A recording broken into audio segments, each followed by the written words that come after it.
The advice and opinions expressed by the host of Autism Live and her guests are meant solely as suggestion and should not be in any way construed as child-specific advice. The Center for Autism and Related Disorders advises working with a board-certified behavior analyst who has experience with autism before starting any intensive behavioral intervention. Any choices you make in determining your child's treatment are completely at your own discretion.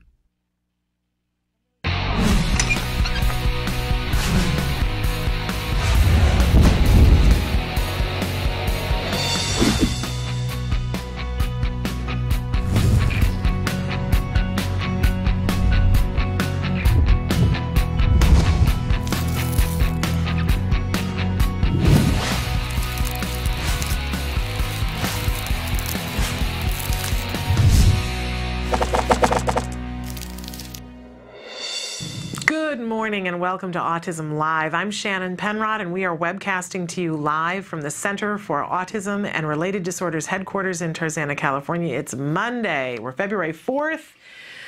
Where does the time go, right? But we're going to be with you live for the next 2 hours talking about topics having to do with autism and how we can all be more effective, more efficient, whether we're a parent of a child who's on the autism spectrum or whether you are a teenager or an adult on the autism spectrum and wanting to achieve more.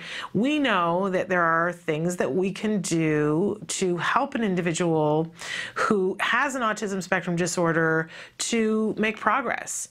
And quite honestly, there are always things that we can all progress on, right? We do talk a lot about ABA, applied behavior analysis, because we know that that's the only scientifically proven effective treatment for all of the individuals on the autism spectrum, as well as all living creatures on the planet can benefit and make progress using the principles of ABA. But in a broader sense, we talk about everything that there is having to do with autism, this emotional journey, the financial journey, and all the other different aspects of autism that will crop up, different things that we need to address besides just the things that come with a diagnosis. So a full range of topics, so much to talk about, we could never run out of things to talk about, right?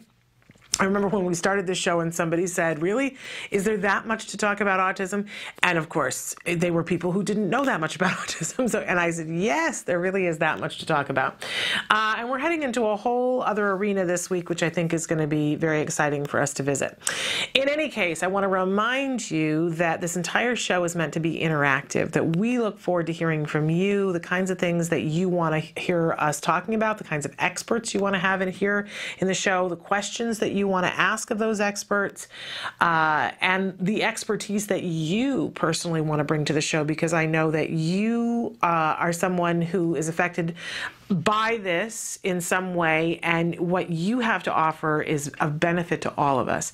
Whether you're an individual on the spectrum and you want to cue us into what the perspective is sometime, or you're a parent and you want to share things that you've learned on the journey. We really appreciate knowing those things.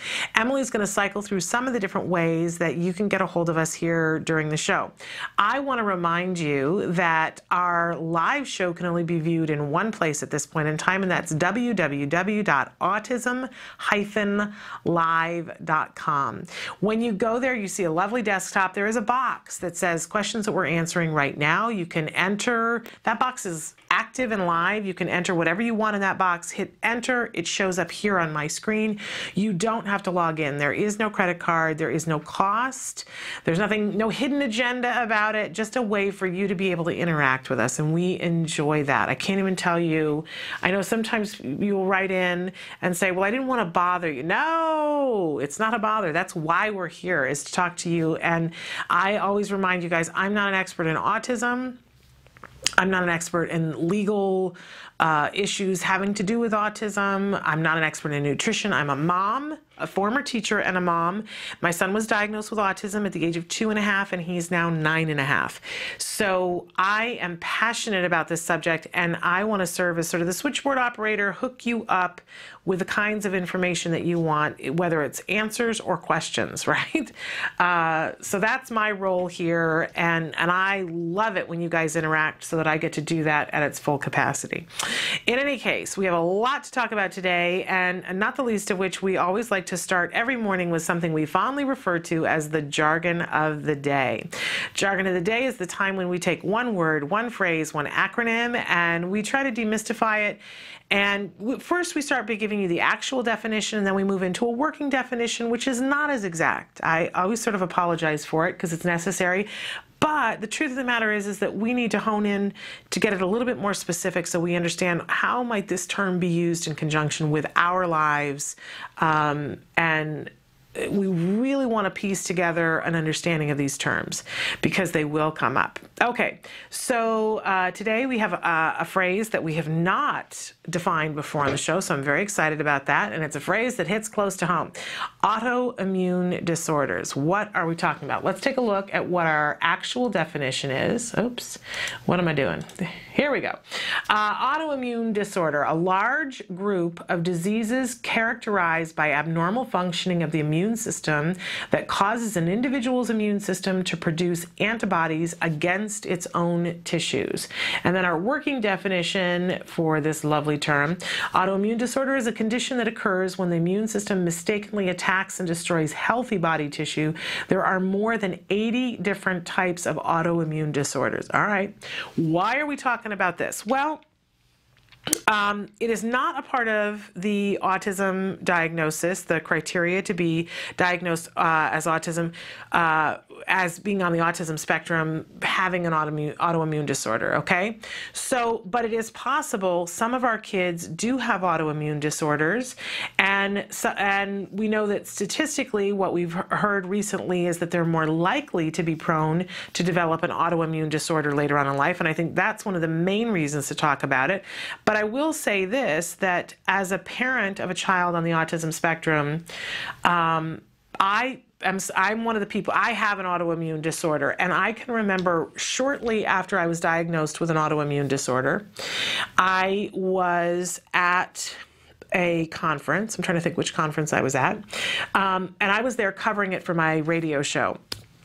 I do a radio show besides this show, and I was there with my little microphone and our little tape recorder device, walking around and meeting parents and interviewing them and having a really interesting time. And I went in to hear one of the different talks that was talking about the immune system and autism. And I wish I could remember who the doctor was who was giving the talk, but in any case, there was a moment, and she was talking about the prevalence of parents of children with an autism spectrum disorder having an autoimmune disorder, and the likelihood that our kids are more prone to develop later on in life an autoimmune disorder if they don't already have one. And I could hear all the murmuring in the audience, and she said, well, let's just take a poll right here. How many people in the audience, and it was an audience of mostly parents, she said, how many people here have been diagnosed with an autoimmune disorder? And when I tell you that almost every hand went up, and then everybody turned and looked at everybody else and went, oh, you know, it was one of those freaky, scary moments. And I certainly sat up a little bit taller in the chair and went, what just happened? Because I'm a part of this. My hand was up, and it was something that I just didn't realize. I don't know whether it's because as parents we're so busy and we talk about so many things for our kids that doesn't end up being part of the discussion, but it was a real eye-opener moment for me. And then the rest of the weekend, as I was going around interviewing parents, I would talk to them, we'd talk about their kids and what they were doing and so on and so forth, and then I would turn the microphone off and I would say, just wondering, because not everybody was at these, because there were 3 or 4 talks happening at a time, and I would say, just off the record, is there anybody here that I'm talking to that also has an autoimmune disorder? And there was one mom that I met all weekend long who didn't. And that, I don't know whether it was just the conference that I was at that it tended to be, you know, my own little scientific experiment there, but, and I don't have hard numbers to back that up, but I know I was interviewing people and finding that this really was something that was quite common. So I do think it's worth talking about here on the show, and I want to put it out there to everyone that there are things that we can be doing to ensure that our children have the best chance of not getting an autoimmune disorder, which is really taking care of their health and making sure that their vitamin D levels are at a proper, that was one of the things that I was told to do for my son, make sure that his vitamin D was at a proper level, taking care of ourselves and making sure that we're in the best possible health. And also starting a conversation with your healthcare practitioner about making sure either that if you do have something like this, that you're getting proper care, and if you're not feeling well, that they look at you for these kinds of things, because clearly there are incidences of parents of children on the autism spectrum who are, and is it brought on by stress? You know, it's a chicken or an egg, and I don't think enough research has been done about this, but it's something that you should talk to your healthcare practitioner about for yourself and for your child, so that everyone stays as healthy as possible, right? And I am an example of, you know, you can have an autoimmune disorder and be plugging along just fine with some accommodations, right? Right? And I need to knock on some wood here. But if you are taking care of business, then you can do quite well. All right, so there we are, autoimmune disorders. We might have an opportunity to talk more about that this week. We also always have a question of the day for you. And I love this question. I can't wait to hear what you guys have to say to this. What kind of research on autism would you like to see? And this is a question that we have told you before, that the Autism Research Group likes to know the answer to this, and I don't think we've ever actually asked you to write into us and tell. We've asked you to write them and tell them, but I would love to hear from you. What kind of research would you like to do? I have grown in the last few years to love research. I used to just be frustrated by it. Why are they researching that? Why on earth? You know, what was it, a year ago that they did the study about pregnant mothers smoking, and did that raise the prevalence for autism? And they did 2 studies on it, and one found that it did and one found that it didn't.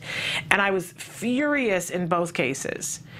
Absolutely furious. Why are we spending money on that? Why not make sure that we spend something on something that, because no one should be smoking while they're pregnant, right? I think we discovered that 30 years ago. Let's move on to the next thing, right? Let's not spend any more money and encourage anybody to be smoking during pregnancy, even if it's for research. Tears my ticket. But what would you like to see? What kind of research would you like to see? My mind races. I would like to see some research on training people in the classroom, and what's the most effective way, the most efficient way to train individuals who are going to work with our kids on the spectrum when they're in the classroom, so that they help to make our kids progress more. There's a lot of different research in there, but that's what I would like to see. That would be exciting to me. But what would you like to see? We're going to check in with you a little bit later on Facebook, and I hope you guys write in and really hit this one hard. Okay, we always have a topic of the day, a topic of the week, and our topic this entire week is autism research. I'm really excited about this week, and excited about some of the things that hopefully we'll learn, and that we can elucidate different areas of autism and what's being researched and why is it being researched and what does it mean for us in our daily lives. For heaven's sake, I think that's where the trickle down, you know, I want to know, so what does this mean short term, and what does this mean for me as a parent? What does this mean long term? And there is a lot of really exciting stuff that's happening in the field of research, of course. Can it ever be enough? Can it ever be enough? I would guess not, but little by little, we're getting things done.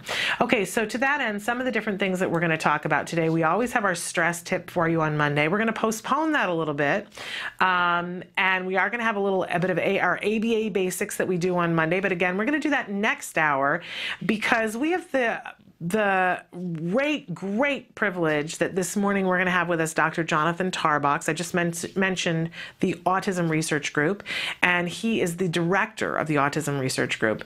We normally see Dr. Tarbox on Friday, but he is not able to be with us on Friday, so we thought we'd kick the week off with Dr. Tarbox. So he's going to be with us in just a few minutes, and I've got some questions for him, but if you have questions as well, I want to remind you that there is a whole list of all those ways that Emily was showing on the screen, ways for you to get a hold of us here in the studio, and I hope you'll take advantage of that.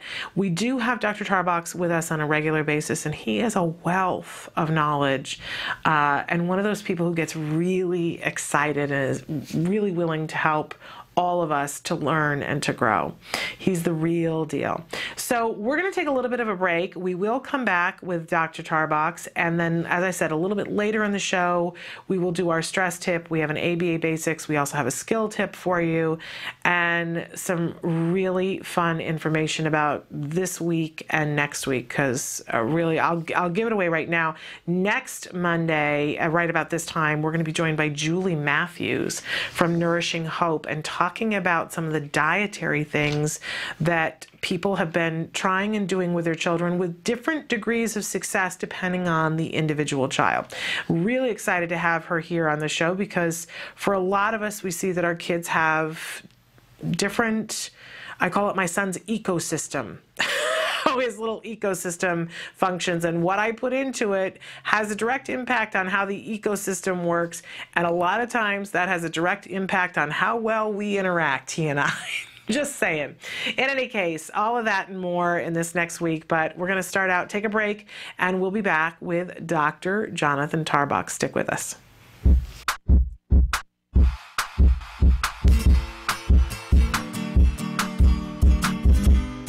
Everyone, welcome back. For the month of February, I thought it'd be a great idea to work on an activity that would help your kiddos identify and label emotions.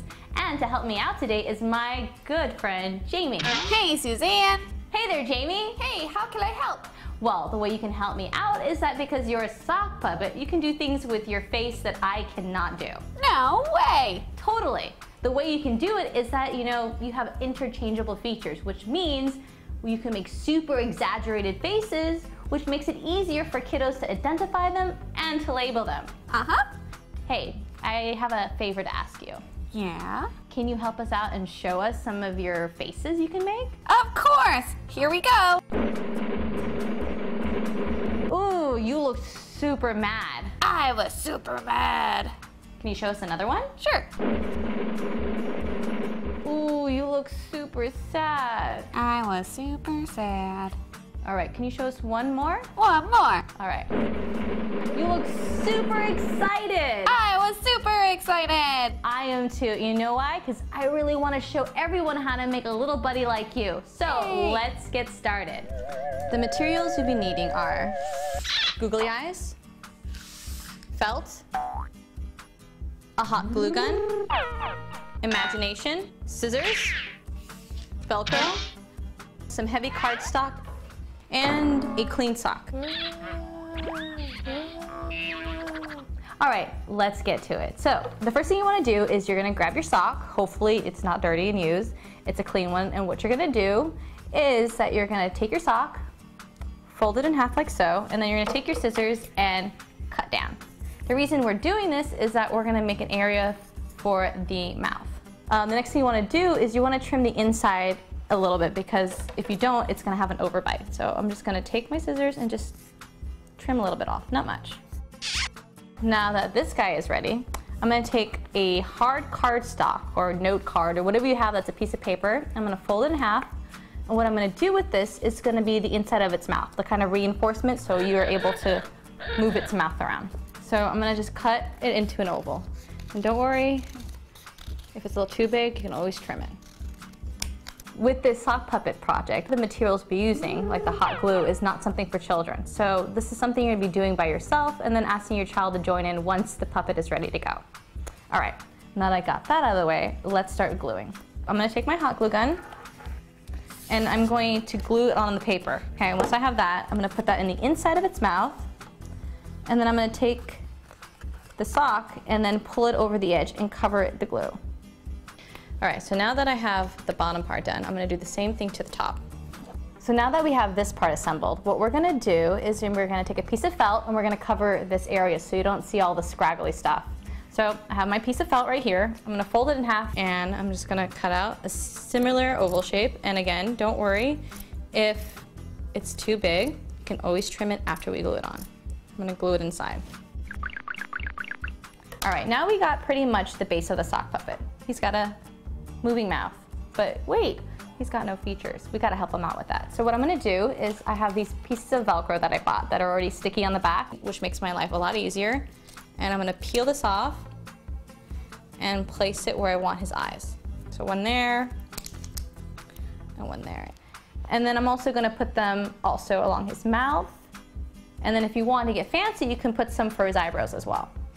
So now that I have this, we should be making some features for him.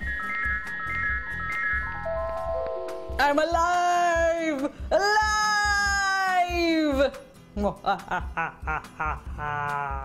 I had a great time with my buddy Jamie, and I hope you did too. Until next time, bye. Bye. And don't forget to send us your photos at facebook.com/autismlive. Can you see me? Can you see me flying by your side? Welcome back to Autism Live. As promised, our special guest right now in the studio, Dr. Jonathan Tarbox. Thank you for being here on a Monday. Great to be with you. We should, again, let our audience know, if they're just tuning in for the first time, that you, as we mentioned before the break, are the director of the Autism Research Group, a fabulous organization. Thank you. Tell them a little bit about what our Autism Research Group does. Sure. So we're a nonprofit independent research institute that's dedicated to doing research that makes a real-life difference in the everyday lives of families living with autism. Really amazing. And they can go to your website. And our question today is, what research would you like to see done in the field of autism? Great. But you ask that question. every day Yeah. on your website. So our website, autismresearchgroup.org, has an interview or a survey that's called the Parent Generated Research Initiative. And the whole idea is to get ideas from parents as to what research they actually want done. And so we ask questions like, what do you think is the most important thing that research should address in autism? Or what's the most annoying thing to you about autism research today? And we ask folks to sort of rank order, priorities of their own personal priorities and preferences in terms of what research needs to be done. And that informs what kind of choices you guys make about research, correct? That's exactly right. So what we do is we start with that list generated by parents, and we try to prioritize and try to identify topics that we can actually address, right? So the topics that we have the resources or the staff or the personnel to actually address, and how to do it in a scientifically meaningful way so it'll both address the concerns of families and also get published in a scientific journal, and therefore contribute to the scientific knowledge base. Well, I love your take on it, because to me, when I'm looking at research, if I can't figure out what it means to me now, it's a little frustrating to me. So I love that that's a real common criticism from families living with autism is that they hear about a study on the news and they watch the news or they read the article and they say, okay, now what? And maybe there's implications that we can draw 50 years down the line. Hopefully this will be some major new discovery that was based on all of this other stuff, and that's important. That kind of research is critical, but how does it really help me today or help other children like my children tomorrow? Absolutely, and we need some help now. But I'm so excited about starting out this week, because our entire topic this week is autism research. Great. And so thrilled to start off the week with you. And I want to know, starting right out, I have three main questions for you. Okay. First question is, what is, out of all the research that you personally have been involved in, what is the thing that you're the most excited about, that you feel really has contributed to the discussion about autism? What got your juices going? Well, there's too many, honestly. But, that's fair. But I can start with one. Something that we've really been pushing lately in the last several years, and that we've really been publishing a lot on now, is showing that it's possible to teach children with autism skills that are normally considered purely cognitive or purely brain functions. So things like understanding other people's perspectives, reasoning, thinking, planning, those types of skills. Very complex skills that just haven't been addressed in enough previous treatment research. So basically the point of what we're trying to do right now is to say, look, if there's something a kid with autism needs to learn how to do, it's possible to teach it, right? Yeah. Not everyone's going to learn everything, but this is our basic philosophy, is wherever you're at today in terms of your skill repertoire, you can get a little further. Yeah. And that goes for everyone, with or without a diagnosis of autism. So if you take a child who has a lot of basic language skills, pretty good language, and they're ready to start learning complex perspective taking, complex executive function skills, things like self-awareness, self-monitoring, planning, self-control, things like understanding other people's perspectives, detecting other people's emotions, figuring out cause and effect relations between someone else's mental states and things that happen in the environment. So if Jimmy, his birthday party is coming up and his favorite flavor of ice cream is vanilla, and it turns out the store is out of vanilla, how's that going to make Jimmy feel? And if you want to buy a present for him that's going to make him happy, what should you buy him, right? And so just figuring out how things work in the social world. Yeah. Traditionally, that's thought of as brain functions, right? So there's certain parts of the brain that, that do all of that. And it's certainly true that there's certain parts of the brain that are involved in doing all of that, but it turns out that behavior is involved in doing all of that too. So doing all of that is something that humans do. It's an action. It's a learned behavior. And it's something that's teachable. And so we're starting to produce a number of studies now that are actually demonstrating this really for the first time. It's very exciting. It is exciting because I do think that a lot of people discount that. They, even a perfect example that I got to sit down and interview Temple Grandin a couple of weeks ago, and we were talking about things, and one of the things that she shared was, she said, ABA is great, and you got it, these teaching skills and stuff, but she expressed to me, and I think it might have been off camera, she said, but then kids need this whole group, and I said, no, they're doing that with ABA now, Temple, and she said, really? And I said, I've got people that you need to talk with, and it was exciting to her, because the concept of it excited her, but it wasn't something she was familiar with. And when you think, okay, Temple Grandin doesn't know about this. Well, and I'll tell you why, I think, and not about her in particular, I don't know, but in general, I think the reason why these higher order, more complex skills have gotten less attention is because really traditionally, folks send their kids to ABA kind of as a last resort, honestly. So especially, now it's more mainstream, but let's say 20, 30 years ago when we were really getting the field going in terms of autism treatment, we wouldn't get the kid with autism unless no one else felt like they could deal with them, okay? And then so we were sort of the last stop. So we get the kid, so what are we working on then? Obviously, severe behavior, toileting, basic communication skills, just making the child more independent and just more manageable. And so really, of course, the field did a lot of that because that's what we were given. Like, here's the problem. And you were successful at it. We were very successful at it, so of course we're going to keep doing it, right? Right. Now, after you've taken care of those major sort of really bread and butter, hardcore behavior and communication type issues, now the kid's much more manageable, and now, quite honestly, most people can manage the kid, and so the child will go back into more sort of mainstream special education contexts where the ABA people are less involved, and now they're kind of doing okay. They're ready for those more complex skills, but honestly, it's people talk about it as putting out fires. If a child can't understand someone else's perspective, that doesn't create a fire for everyone in that child's environment. It doesn't create a fire for the teacher. If the child hits somebody else, it creates a fire that needs to be put out. You see what I'm saying? I do. So really then we're leaving job half done because we're only putting out the fires and not dealing with some of the other stuff that we could deal with. That's absolutely right. And so because there was less of a demand, I think, to deal with those more complex skill acquisition issues, since there was less a demand for it, less people did it and was less focused on, and it just kind of people hadn't gotten around to it yet. There was enough fires to put out. And so now what's neat about CARD, and honestly the reason why I came to CARD 8 years ago was because CARD had been doing this stuff clinically for years. And they had all the teaching lessons already figured out in the curriculum. And I came and interviewed and saw the whole thing. I said, this is what I'm interested in scientifically. So now I've spent the last several years trying to catch up scientifically with what they were already doing. You know? So it's very exciting though to be able to start getting it out there. Wonderful. We should take a break because we have somebody that's written in with a question, and then we want to get to my second question for you about research. So stick with us more with Dr. Jonathan Tarbox after these messages.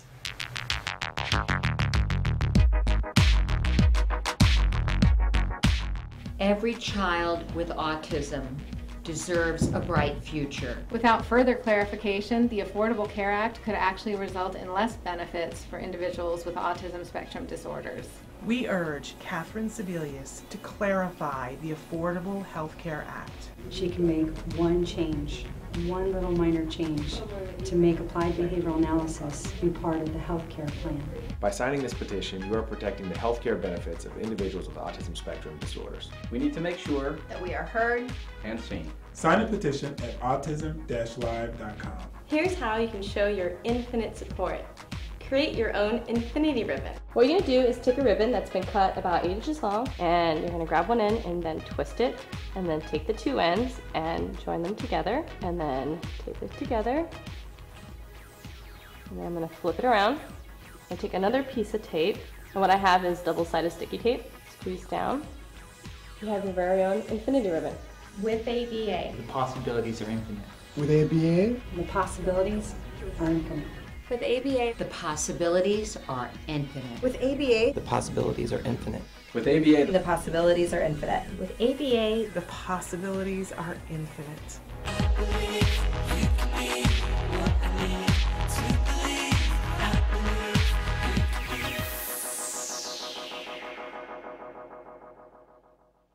Welcome back to Autism Live. Our very special guest right now is Dr. Jonathan Tarbox. He is the head of research and development here at the Center for Autism and Related Disorders, and we're so thrilled to have him here today. We had a question that came in, and I want to read it. Hi, my wife and I have a soon-to-be 6-year-old boy on the spectrum, and we are seeing his frustration of being nonverbal and high sensory issues affecting him more and more by expressing it by hitting, banging on floors, walls, what have you. We are trying to break through with the iPad for communication, but that is going slowly. We would like the doctor's opinion on how we can continue to work through these transitions. And they wrote, thank you. So, so 6-year-old, about to be 6-year-old, nonverbal at this point, but a lot of sensory issues and some aggression going on there. And they're working with an iPad, which is awesome for communication. Yeah. But what would you say to them? Right. Well, the first thing that I always want to say to parents dealing with challenging behavior is it's not your fault. And the stress and the anxiety that you're feeling is absolutely normal, and it is part of the process. But the good news is there is hope. There's a lot you can do for challenging behavior. I hope this doesn't sound flip, but the pain and the anxiety you're feeling right now and the problem that you're confronting right now is actually one of the easiest things to fix in autism. So what you need to do is find someone who's an expert in treating challenging behavior, ideally a board-certified behavior analyst, but someone who's an ABA expert in challenging behavior, and they are going to get that behavior under control. Treating challenging behavior in kids with autism is honestly one of the easiest things we do in the field of autism treatment, and it's totally doable. And I do want to clarify too that when we talk about things usually I give a disclaimer that, you know, we can't give child specific advice because there are so many different components that you couldn't possibly describe it. Even if you wrote 17 pages, you would still need to have eyes on to see what's happening. Go meet the child. Yes. Exactly right. So the process is like this. You need an expert ABA clinician who knows how to treat challenging behavior. The first thing they're going to do is called a functional behavioral assessment, or a functional assessment of the child's behavior, which identifies why the child is engaging in the behaviors. Yeah. Once you have that figured out, it's honestly not that hard to fix. What we do is teach the child to communicate for what they want instead of engaging in the tantrums or the hitting or the other challenging behavior. When I say it's not that hard to fix, it is hard for you as a parent to fix. Generally speaking, parents can't just fix this on their own. It's like, you know, it might be like, you know, your computer or your car is broken or something like that, and you're not an expert in fixing any of those things. Could you figure out how to fix it eventually? Well, maybe. If you looked up everything on the internet, read every book, could you eventually? Yeah, maybe. But is that the right way to go? Forget it. You need to go to an expert, someone whose job it is to fix that problem, someone who fixes those problems every day. And basically what they'll do is give your child an alternative form of communication that's more more appropriate and more successful for your family. So an iPad, there's a lot of great applications for the iPad. That's a great start. But it's not a matter of just giving the child the iPad. There's a lot of teaching procedures that need to go into it. It's a whole process, you know, and it takes a lot of hard work and a lot of consistency. But if you identify a behavioral intervention plan that has identified the function or the reason for the challenging behavior to begin with, and you implement it with good consistency, you'll see a huge difference in 1 week. Oh, yeah. And by 2 weeks, you'll see an enormous difference. Literally on the first day, your child will start to communicate more. And I don't mean just talking out of nowhere, but your child will start to use that iPad to get what they want instead of using hitting or crying or tantruming.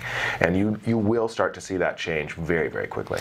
But so important to have an expert, and I can speak to, I mean, my child was 3 when we were first asking for ABA and help with these same things, hitting his head against the floor, hitting me, and tremendous difference that happened almost immediately. I think what really made an impression on me was that it was explained to me that there was something about what was happening that was working, that he was getting his needs met in some way through doing this, and I could not see that. I really couldn't. No. I think I'm a fairly intelligent person, and I could not see it because I was underslept, overwhelmed, and didn't understand what he was doing. It's counterintuitive because in typical development, most kids figure out how to get what they want through either just mildly inappropriate behavior, like maybe whining and crying a little bit, or through language. And if they use language, if they use words, they get what they want, they get their needs met, and there isn't this need for all this challenging behavior. But, you know, I'm here to tell you, pretty much every individual on or off the spectrum, if they can't communicate and get their needs met, they're going to figure out how to get what they need. Absolutely. And they're going to go to inappropriate forms of behavior and challenging forms of behavior if they need to. And that's how it works for everybody. It doesn't mean you're a good parent, bad parent, doesn't matter what culture you're from, doesn't matter how old or young the child is. That's how human behavior works. And so, but the good news of that is that means the problem behavior is not caused by the diagnosis. Autism does not cause challenging behavior. In fact, it's not even part of the diagnosis. Lots of folks on the spectrum have challenging behavior, but that's because of a lack of communication skills development. And so that we know how to fix. It's very, very easy for professionals who are trained to do it to teach basic communication skills. I mean, it happens very quickly. Okay, great. So getting an expert, so important. And just a couple of quick things that you can start by going to www.centerforautism.com. Look under the locations tab and see if there's an office close to you. I would start there.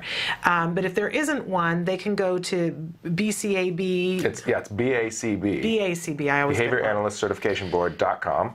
And you click on the link that says find a registrant, or maybe it's click on the link that says for consumers. Yes. And then find a registrant. And what that means is find someone who has the BCBA certification. And you can search by state, by country, by zip code, and that will list every single person in your area who has the BCBA certification. But that doesn't mean they're an expert in autism. That's right. So you do have to start calling around and asking. And I also want to encourage you to go to TACA, which is TACAnow.org, and see if you have a local support group, because you could do a shortcut by asking that local support group, hey, who is the person to go to locally for challenging behavior? And you know, Families for Effective Autism Treatment is also really good. FEAT. So there's local FEAT chapters all over the country. If you have a FEAT chapter anywhere near you, you need to go to their meeting and meet those people, get on board, get a lot of support, and they also are extremely good. In fact, a lot of the FEAT groups have their list of preferred providers. You know, and they'll tell you, they'll say this person not so good, this person fabulous, this organization. Which is great because it keeps the treatment providers on our toes, right? Like that's great. We want people talking about how good or bad treatment providers are. Exactly. So some places to start, but feel free to write back if you have more questions. And we do have more people writing in. Somebody wants to know, I would be interested in learning about research that pertains to what learning environment is best for our kids, to be together in a school for kids with autism or to be taught with typical peers. So inclusion or not inclusion. It's been a big topic of discussion lately. What are your thoughts? Well, it's, I guess like everything, it's a pretty complex question, and it depends on the individual child and the individual school. Let me tell you 2 stereotypes that I see, and so you want to make sure your kid is not fitting into either one of those. And so the reality is going to be somewhere in between those, and it's going to be more complex. So stereotype number 1 is, I think they're calling them special day schools now, or special day classes, and it's basically a very bad quality learning environment where they just throw all of the kids that they don't know how to teach. So you've got a classroom full of kids with all different types of disabilities. The education isn't honestly customized to any individual child's skill level, and it's basically just babysitting. It's Right. just They just keep wanna the kids cope. safe. Yeah, just cope. Try to avoid challenging behavior, Right. and just kind of keep them busy all day. Right. Okay. You know, I would say most special day classes probably aren't that. You know, there are some really good quality ones. There are some great quality segregated special education classrooms that it's all special ed, but it's done at a very high level of quality. Right. And it's ABA based and it's good quality, and you know, okay, so that might be appropriate for your child. On the other end is the idea that no matter what, my child with autism needs to be in a class of typically developing peers of the same age. So that's just happening, period. Okay. Right. And so, and I see this a lot, and the motivation behind it is a good motivation. It's, I want my child to not be segregated. He doesn't, you know, he doesn't deserve to be discriminated against. He deserves to be with his same age peers. And my hope is that he will imitate the same age peers that are typically developing and learn from that. Okay. However, what we see oftentimes is when this is done before the child has the prerequisite skills to be ready for it, or when it's done at just a poor level of quality, what's honestly happening is the kid is sitting there at his desk, not understanding any of the instructions, and just having to just sit and wait all day, which is, you know, really one of the worst environments imaginable. Right. And then, of course, the child starts to act out and have problem behavior. He doesn't understand what's going on. Right. All the other kids are sitting around doing their work, and this child, sometimes you'll even see they have a one-to-one aide, and what the one-to-one aide really does is just do the work for the kid. So it's a complete sham, you know. So on one end of the continuum, you have just terrible, poor quality, all special ed classroom, you know, not individualized, nobody's learning anything. And then on the other end of the continuum, you have all typically developing kids and one child with autism, so pure, you know, inclusion, but again, not individualized, the kid's not learning anything. Okay. Make sure that your child doesn't fit into either one of those categories. Like those two placements, unfortunately, are fairly common. But totally inappropriate.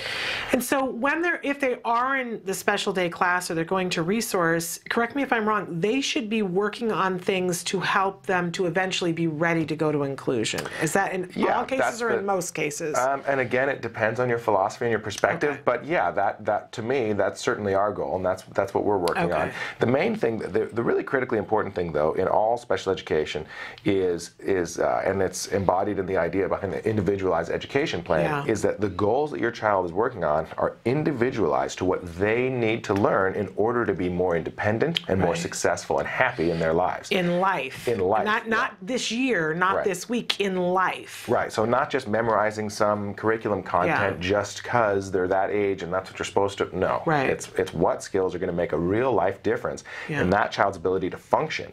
So to have friends, to play independently, to get dressed independently, to have fun, to be able to communicate. That's the number one thing. So that's really the key, is it needs to be individualized. And so that child's learning environment needs to be the best learning environment to bring about learning for those individualized skills. Okay. So some children are ready to be mainstreamed and to be included, and that is the best environment for them to work on their individualized skills. Yeah. But many children are not. Well, and somebody wrote in follow-up, what does Dr. Tarbox ideal full inclusion school for kids with autism look like? So what's the ideal one? Well, because we have to have something to shoot for, right? So what would it look like? All right. Well, what it would look like is, and this is a tough question because remember, autism is the spectrum is such a broad range, right? So you have kids, you know, who may be pretty young and very severely impacted by autism and have very, very few communication and social skills, all the way up to, let's say, like a 12-year-old with Asperger's who's very, very sophisticated, very, very bright, high intelligence, but just needs work on sort of higher order social and self-control skills, okay? Right. So it's not exactly the same thing for these two different kids and everyone in between. But ideally, you'd have classrooms with plenty of typically developing peers. You'd have really intensive skill instruction, though, for the child on the spectrum that targets the specific skills that he needs in order to be successful in those classrooms. So really what we do is, from the very earliest age, so at diagnosis, you know, so at 18 months, 2 years of age, the earliest age possible, we hit all of those skills really intensively, one-to-one. Honestly, at that point, there's no reason to have inclusion. It's not helpful because you're working on just the really basic fundamental skills like just listening, learning through imitation, being able to sit still, decreasing challenging behaviors, basic communication, that stuff. So we start working on that really intensively. As the child starts to gain skills that he or she needs in order to be successful with typically developing peers, then we absolutely we start to transition kids into those placements, usually just a couple hours a week at first. Right.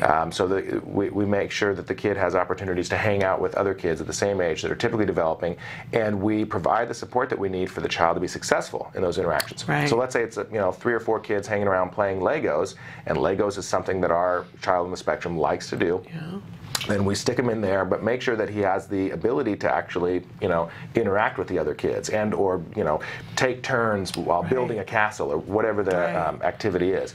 So it's very slow, it's very gradual.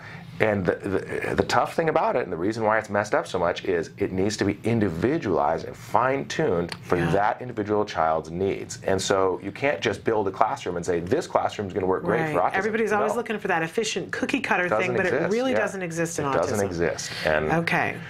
So really depends on where your child, what their age level is, what their skill level is. Yeah. At each month during the school year. Yeah, so it's going to change. The other fundamental thing that you need is expert ABA clinicians who know how to customize the curriculum and know how to intensively teach and target the skills that the child needs to catch up and be successful in mainstreaming. So for example, if they are doing pull-out in a resource room, the person in the resource room needs to know how to teach those skills effectively. And honestly, ABA-based educational procedures are the most effective, and they have the most research.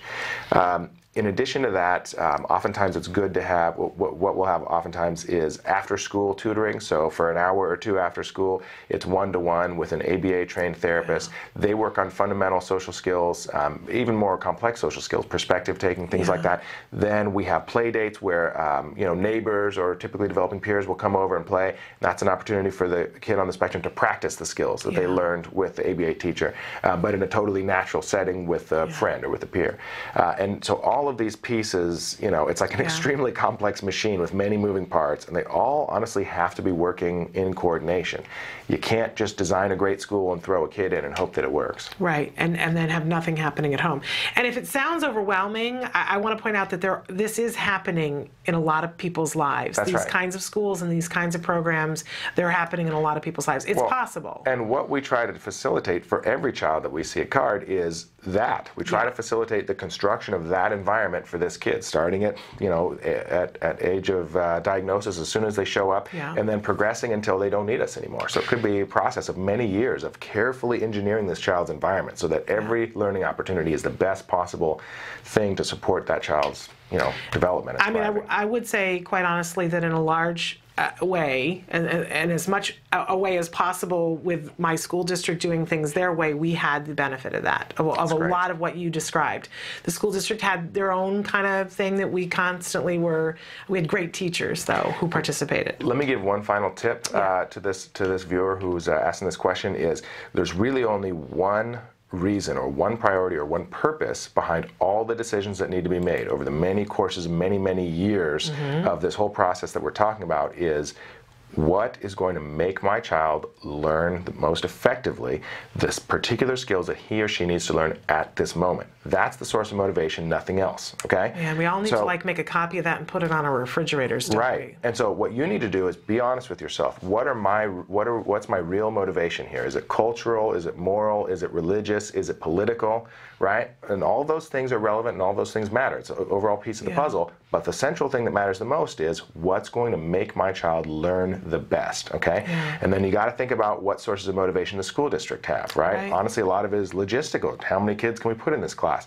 A lot of it is financial. Can we really pay to support this child in the best way possible?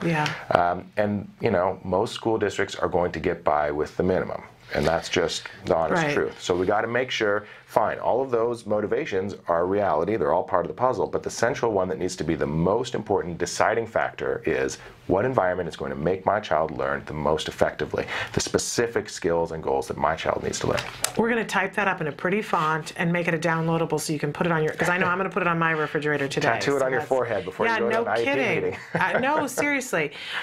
We have a bunch more questions and we don't have you for much longer. We're going to take a short break and come back and continue to answer the questions that you guys have been sending in. We love them. Keep it coming. More with Dr. Tarbox after this.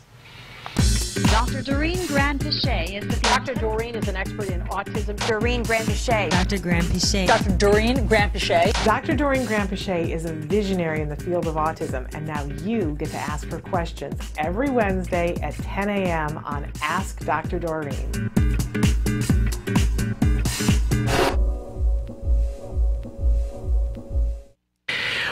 Welcome back to Autism Live. We're here with the fabulous Dr. Jonathan Tarbox. You guys are writing in questions faster than I can catch them. That's great. Keep them coming. Our next question is, how does the perseveration on computer have a different effect on our kids than on typical kids? This is a great question. It's a great question. Yeah, it's a great question. And, you know, first of all, I'd like to say I don't think that there's any research that answers this definitively. Okay. And so, but I'll give it my best shot in terms of, you know, a reasonable answer based on what I do know. First of all, pretty much all kids just love video games. That's just like, sorry, the Pandora's box is open, that's out. You know what I mean? Like, honestly, that's all my child wants to do is play video games. Mine too. And, you know, and I'm just barely young enough to actually have had access to lots of good video games when I was a child, and I remember all I wanted to do when I was a child was play video games. So and you turned out okay. I guess. You did. I know you did. And so, you know, if my parents had let me just play video games all day, I really would have, you know, with my friends, and that's what my friends wanted to do too. So, first of all, really loving to play video games is normal. That's it's just normal, and it's fine. That's not a problem. However, like with anything else, if we perseverate on it and obsess on something enough, it does start to become a problem because it interferes with our ability to function in other aspects of life, right? So I would say a good rule of thumb is, you know, for kids on the spectrum is let's try to make it about the same amount as their typically developing peers. So let's say you've got your friend or your child on the spectrum has a friend that wants to come over and play. And you ask yourself, well, should I let them play video games, or should I try to make them do something more educationally appropriate or more enriching, or should I make them get some exercise? And I think a reasonable way to answer that would be, well, what's more or less normal, or what's reasonable for typically developing kids when they hang out and play? Are they going to play video games? For sure. Do you have to let them do it the entire time? Absolutely not. You know, so maybe something like, hey kids, go ride your bikes for half an hour, then you can play video games. Or fine, you want to do video games first? Go for it. You know, let's say we're going to play for a couple hours. Maybe you could do that for the first hour, and then after that, we're going to figure out something else to do that involves exercise or you know, or other elements. There's no research that I know of that shows if you let a child on the spectrum play video games, it's going to make them more obsessed or hurt them outside of that. The issue is setting reasonable boundaries, setting reasonable limits that are clearly understandable. So you might even want to do something like, look, you can play video games for 30 minutes, and we're going to set the stopwatch, and when you start, or the timer. When the timer goes off, you're done, period. Maybe even make a visual schedule or a calendar, you know, where your child can write down how many minutes he got each day. And let's say his usual allowance, if you will, is maybe 15 minutes a day, 30 minutes a day. Once they've met that, then we're done, and we don't need to talk about it anymore. Is he going to obsess and ask for more and more and more? Yes, but if you set reasonable limits and if you're consistent, your child will learn. These kids are smart. They'll learn. My mom says no after 15 minutes, period. And it might take a week, but they will stop persevering. But you got to really say no and mean no. You have to say no and mean no. It's the hard part. I don't know. I also think, too, that it matters what kinds of things. You know, I mean, there are some games that my son plays that I am much more careful, I have to think about how I want to say this, that I make sure that I really meter that time, where there are other things that are educational that he finds very reinforcing, where I'm a little bit more lax on that, and I think he picks up on that. That's a very good point. And so not all video games are equal. The ones that are particularly violent are, of course, kids are going to act that out. You know, it's not to say that video games cause violence, but, you know, kids at school on the playground are going to be acting out the video games that they play a lot, right? So if it's a violent video game, they're going to be running around pretending to shoot people. So if you want to decrease that, probably let them focus on other video games. Some video games are particularly creative. Like, what's the Little Big Planet or something like that? It's all about creativity. You can make your own levels. You can, and Minecraft is the other big one right now. Minecraft obsession that a lot of our kids have. A lot of our kids have that. And not just our kids. A lot of just everyone that age is about Minecraft.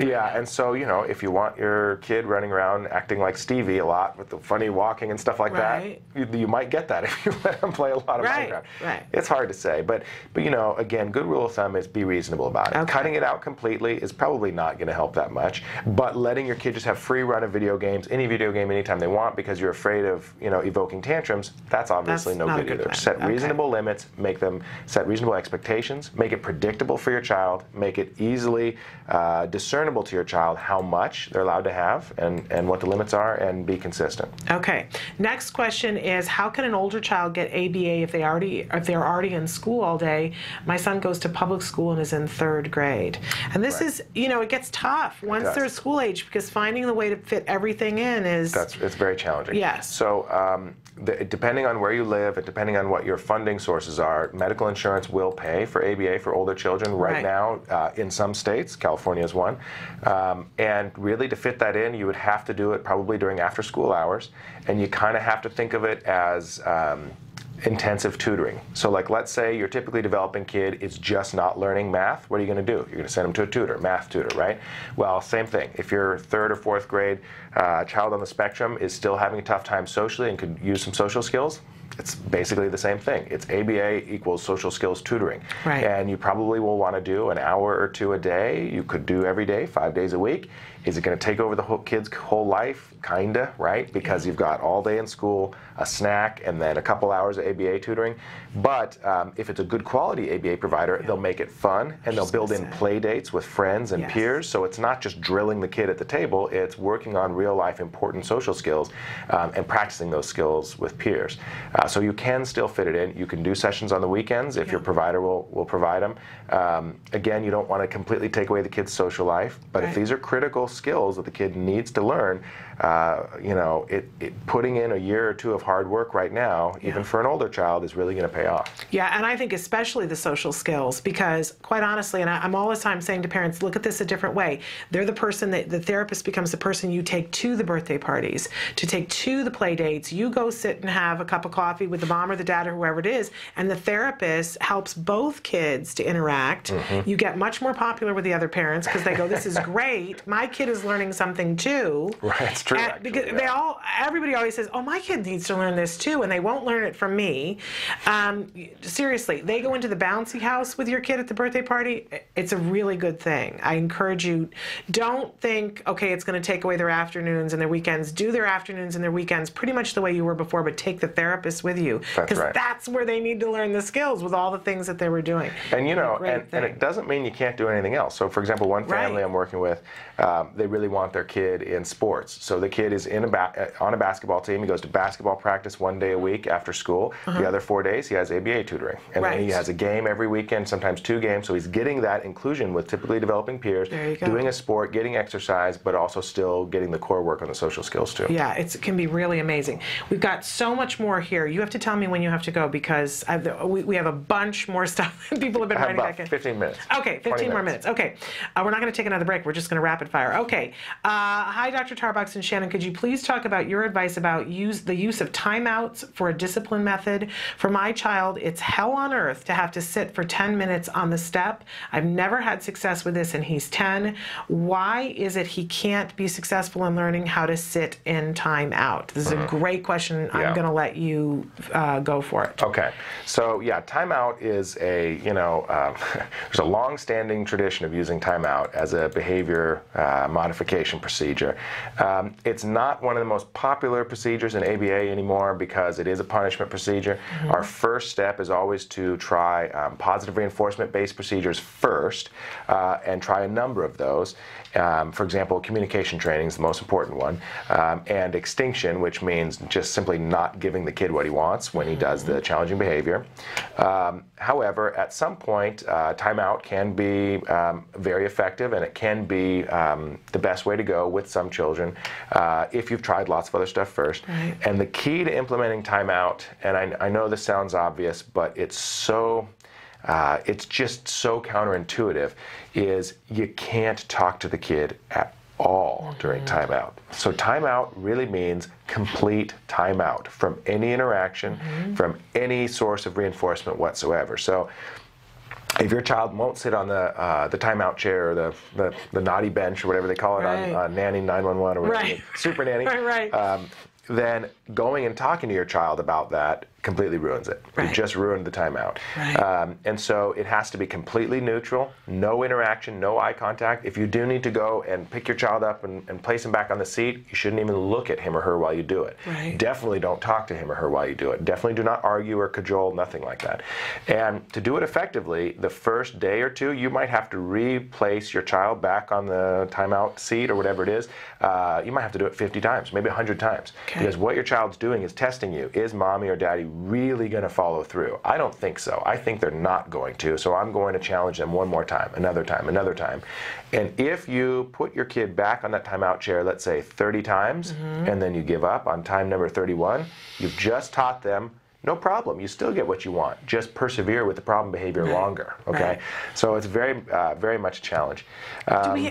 Should we have the expectation that a 10-year-old could sit quietly for 10 minutes when something has gone on? Is that a realistic expectation?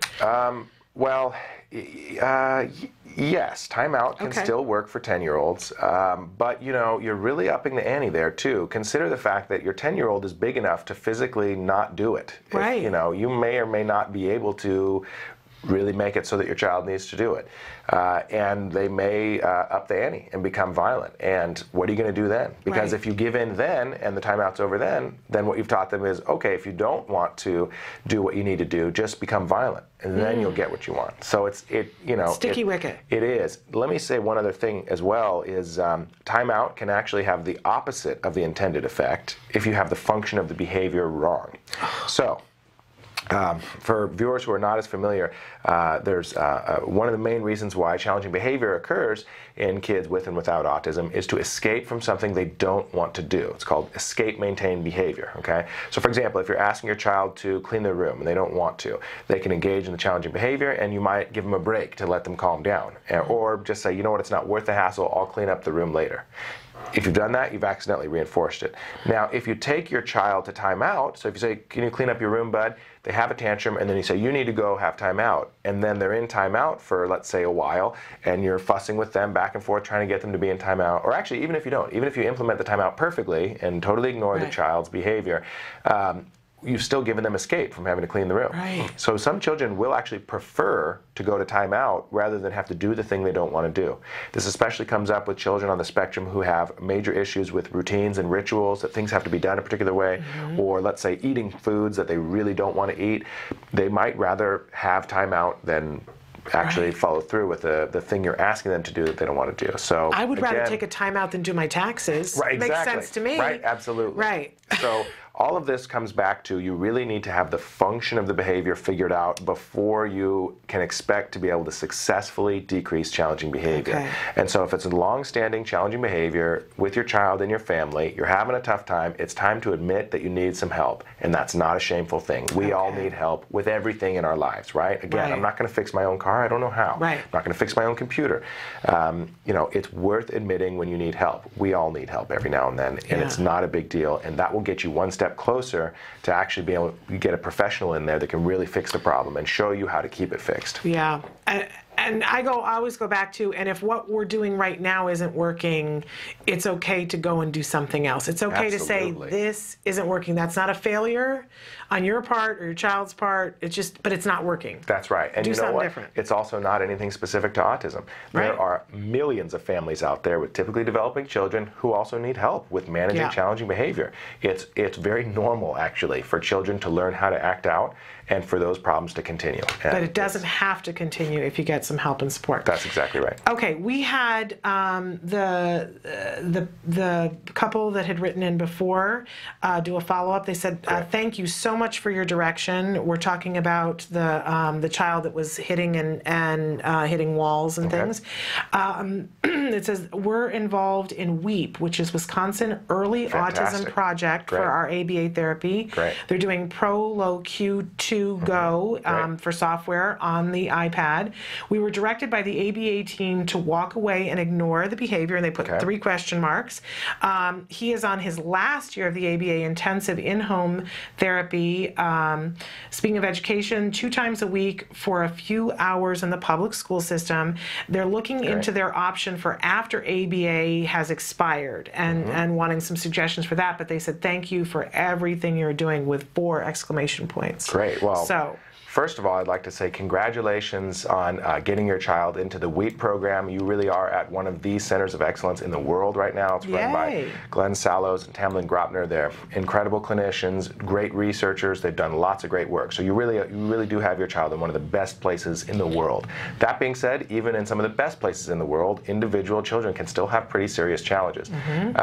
I would say your question about they advised you to walk away and ignore the behavior. If the function of the behavior is for attention, if your child's doing the behavior to get a rise out of you, that is actually the most research-proven procedure.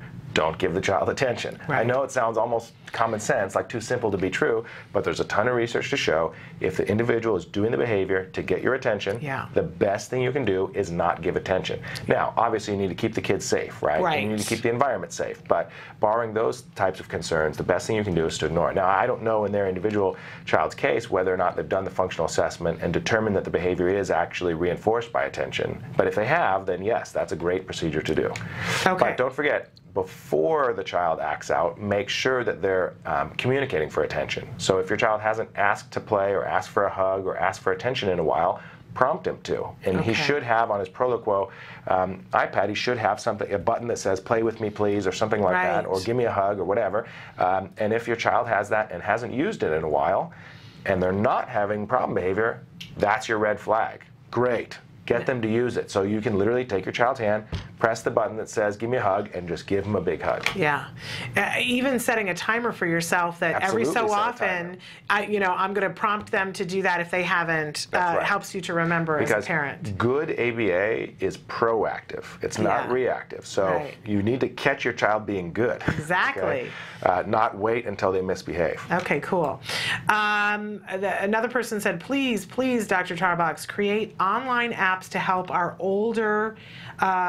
younger and older kids with social skills that is interactive, testing for comprehension of that skill with immediate rewards for success. We are working on it. Okay. We have a whole team of, we hired in-house computer programmers just for this purpose. So we're working on it. Maybe you can get Dr. Dennis Dixon up here or one of these other folks who's working directly on that project to talk about it. But we have that. Right now we're developing iPad applications to teach all manner of skills that are in our curriculum. Eventually we'd like to have a separate app to teach every single thing in the skills curriculum. Wouldn't that be cool? It won't replace the ABA teachers completely, but it could supplement, and it could be great homework for the kids to work on or to get a head start on. So we're working on it. It's a pretty massive task, though, I'll tell you what. Okay. And somebody else a note for Emily, would it be possible for Emily to post the sites that Dr. Tarbox recommended for ABA? We'll make sure that that's on our Facebook page today. Okay. I think I've got like 2 more minutes with you. Do I? Do I have 2 more minutes? Okay. 3. 3 more minutes. But several people have written in and said excellent information and that they're loving this discussion. So thank you so much. What a great way to kick off the week.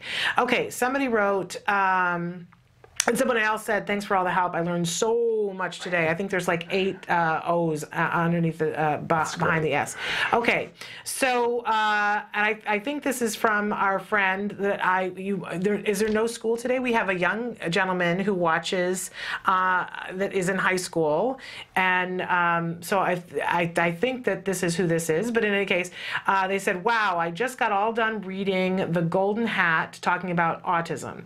That book is awesome. Have you read this book or seen The Sunset Boy? It is a movie about a boy who can't talk. I have not. I've looked at the Golden Hat. The Golden Hat.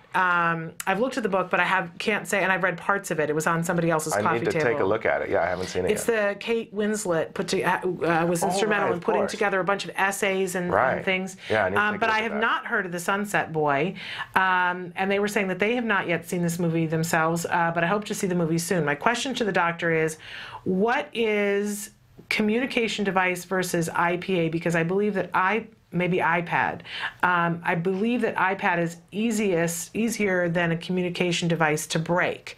And this, if it's who I think it is, he uses assisted technology.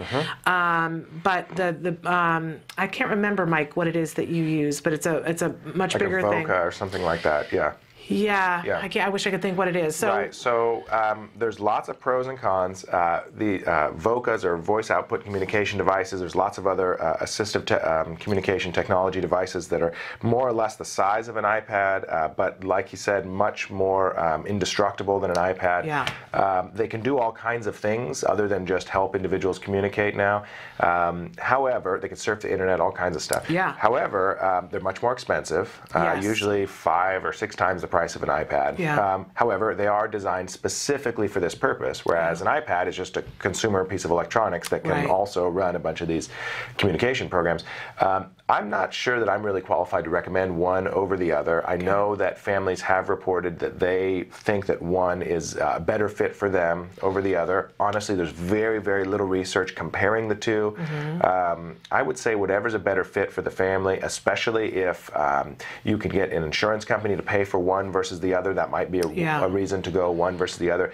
There are cases made for the iPad that are maybe $60 to $100 that are totally indestructible and waterproof. You could even swim underwater with them and video while you're swimming around. Wow. Yeah, and you could drop it on a cement floor and it won't break. So I think I have to research that. Yeah, those are cool.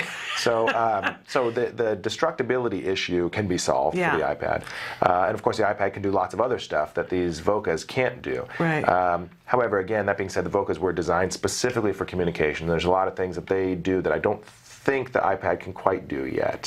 So I'm not sure really. And Mike, my question to you would be, because you're a teenager using this, have you tried having the iPad? Because there's a certain amount of, when you have an iPad, it has that cool factor. Cool. Yeah, for adults too. And there is that social interaction thing that happens where people, I just watched my son, because he just got an iPad, I watched him at a party on Saturday, and we said you have to go interact for a while, but then after a certain amount of time, because it was going to be more of an adult party, then you can have your iPad. And he pulled out the iPad, and suddenly all of the kids there came, and he was the king of the roost, and there was this social aspect to it.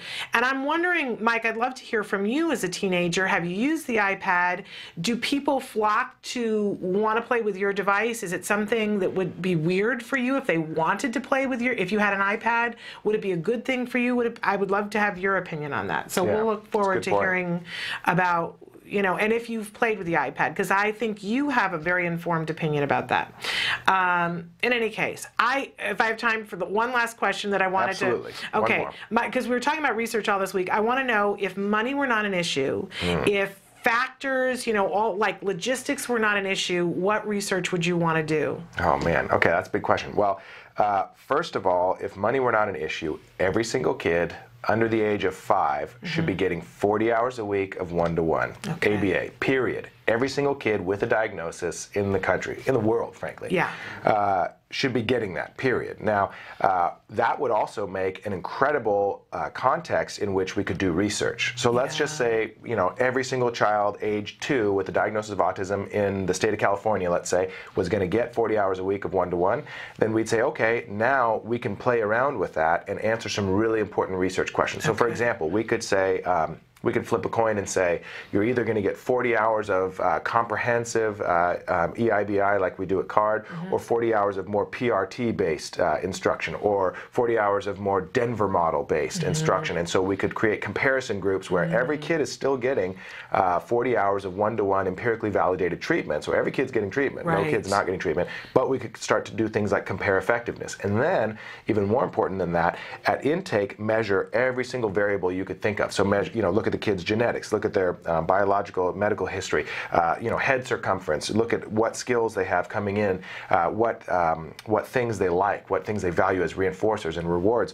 Look at all of that and then predict response to treatment. And so really one of the holy grails right now in autism research is answering the question, why do some kids progress so much more quickly than others when they both have best top quality treatment, right? And there is a major difference in response to treatment. Absolutely. Every kid learns skills that are critical and makes his life better, literally every single one that gets top quality treatment, but there's a huge range of response to treatment. So what I would like to do is identify which kids are going to do better and which ones aren't, not so that we don't give treatment to the kids that aren't going to do better, but so that we can make treatment better for those kids who aren't going to do as well. So what do we need to change about our treatment approach to get even the kid who is the most challenged to meet his or her absolute maximum potential? Love it. Absolutely love it. And I have to tell you, I'm a huge fan of yours. It's just, you're incredible.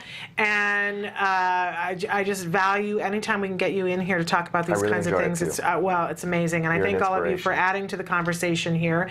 And we're going to let you go because I know you have other things that you need to go to. And as we go, we're going to go to the A Word. This is the lovely documentary being made here at the Center for Autism and Related Disorders, following a little boy as he begins his early intensive behavior intervention. He was diagnosed with autism at the age of 2, and where we're going to catch him today, he's about 8 months into ABA therapy, and we'll take a look at where he's at. He's learning, he's growing. It's not always easy, and it's sometimes really tough for the parents. But we'll take a look at Jack Riley. This is the A Word.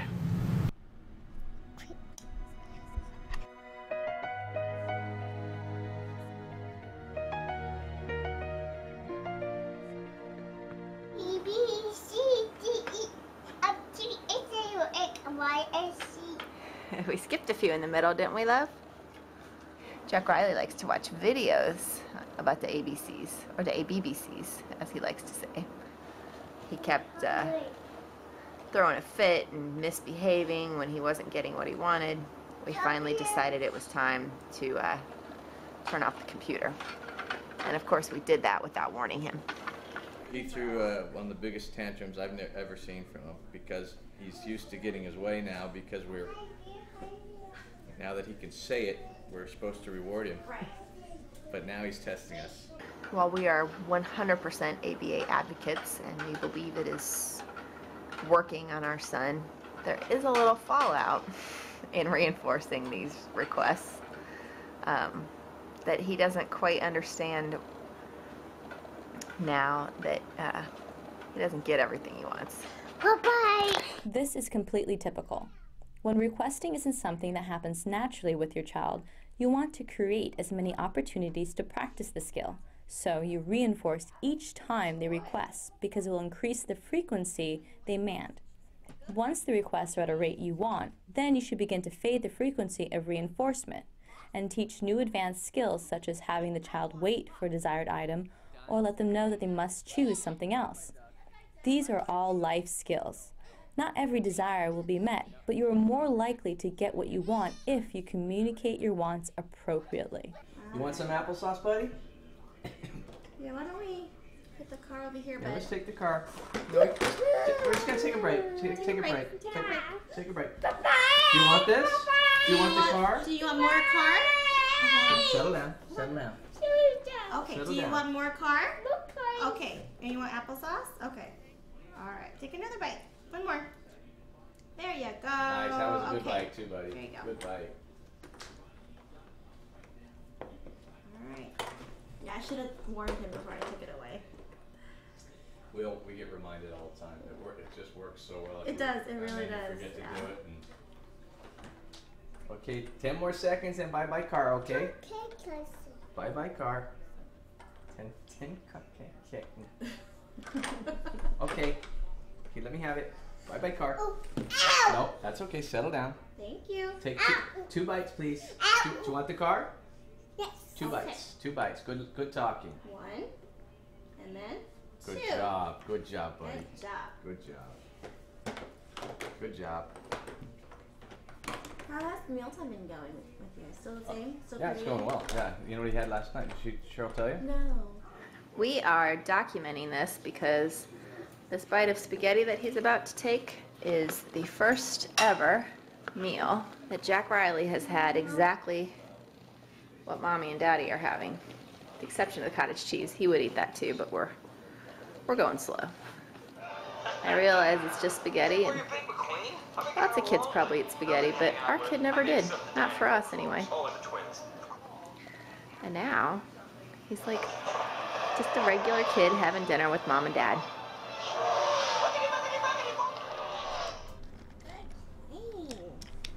3. Good morning. Say choo-choo. Choo-choo. Say here we go. Here we go. All right, make it go down. Go down. Whee! Yay! Good job. Should we build more tracks? A boat track. Yeah, a boat track. Okay, sure. Here you go.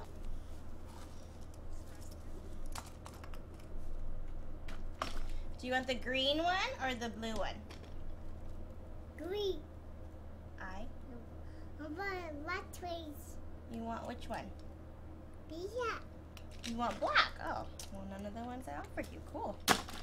I like that. I like it. And he's definitely requesting more eating and drinking, which is really good to hear. So I don't know if they want to introduce him to other things. Like, it's up to them. But just the fact that he's requesting to drink is a big deal for him. Hey, Jack, 1 more minute, okay? Say, okay. Okay. Okay. He has an issue sometimes, like inflexibility a little bit, with just the trains in particular. When I'll ask him to come over to do a program real quick, he'll want to clean up the trains up every single time. With the other toys though, like I can call him over, he can take a break, he's totally fine, and then after we're done with that program, he'll go back and he'll play. With the trains in particular, I don't know why he wants to clean them up every single time. So I'll run some programs and we'll see if he has that issue still. Hey, Jack. Good looking. Come here.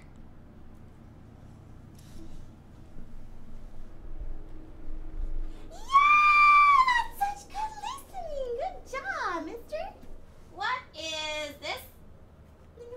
What are those? Papa. No, what are these? Papa. What's this? What's this one? Ears. Yay! There you go. Ears. Very good, kiddo. Hey, look at me. Hey, look over. Yay! There you go. What are these? Fingers. Good job. What are... Mouth, yeah. What's this? Head. Head. Very good. Okay, 1 more sticker. What are these? Fingers. Good job. All right. Yeah, that transition was a lot better. Where's Piglet?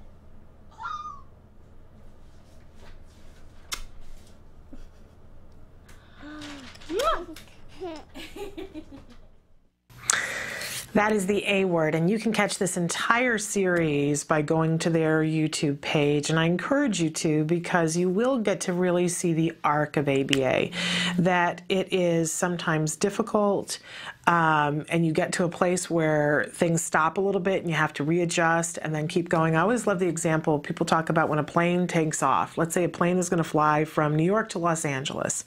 They know what the goal is, right? And there's this arc that they need to make from New York to Los Angeles. And the plane takes off and it's all computerized, right? But they have to check in on a regular basis because winds blow and things happen and they have to adjust course to stay on track to going to Los Angeles. And you would never just assume, okay, well, you know, we've got this 5-hour flight and it's just everything's going fine. You have to adjust course. And that's really what happens with ABA. And we just heard Dr. Jonathan Tarbox talking about how individual children are and that things change on a regular basis. Month by month, things change. So I really do advocate watching this full series and getting a feel for the fact that sometimes you take 2 steps forward and 1 step back, but you're always moving in one direction.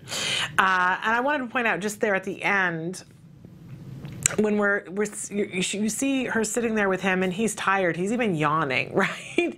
And kids get tired, but she adjusts her pace as, because she's watching him to see what he's doing. You see that she's taking data, she's sitting there with him, and she's marking down when he gets it right, and she's working on the expressive labels for body parts. We've seen earlier episodes that they were working on the receptive body parts that she would say, touch your ears, and he would touch his ears. Well, now we're moving to something that's a little bit more difficult, where she's saying, what are these? And he has to come up with the term ears. So that's the expressive part of it.